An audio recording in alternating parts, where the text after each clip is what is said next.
In this tutorial, we'll learn how to replace a worn-out rim. This repair is often called a rim transfer. For this job, you will need an appropriately sized spoke wrench, a wheel truing stand, an optional nipple driver, waterproof grease and a toothpick, linseed oil, rim tape, and some tape or zip ties to fasten the rims together. You'll also need a replacement rim. The new rim must be the exact same size and spoke count as your old rim. Using a dab of grease on a toothpick, grease all of the spoke holes on the new rim.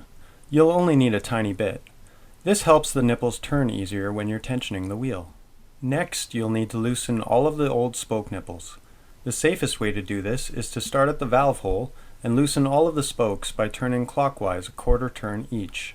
Repeat this step until all of the spokes in the wheel are detensioned but still attached.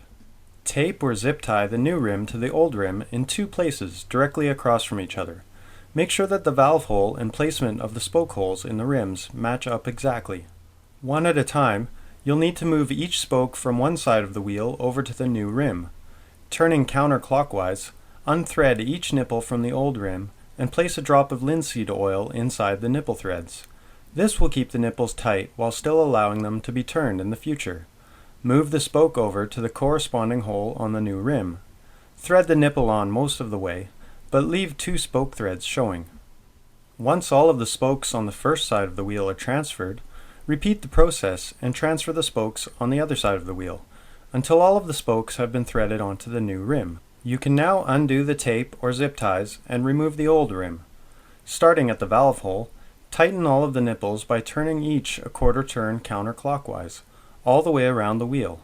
Repeat this until all of the spokes are fairly tight, and then tension and true the wheel. See the video titled How to True a Wheel. In the next video, we'll learn how to properly tension your spokes.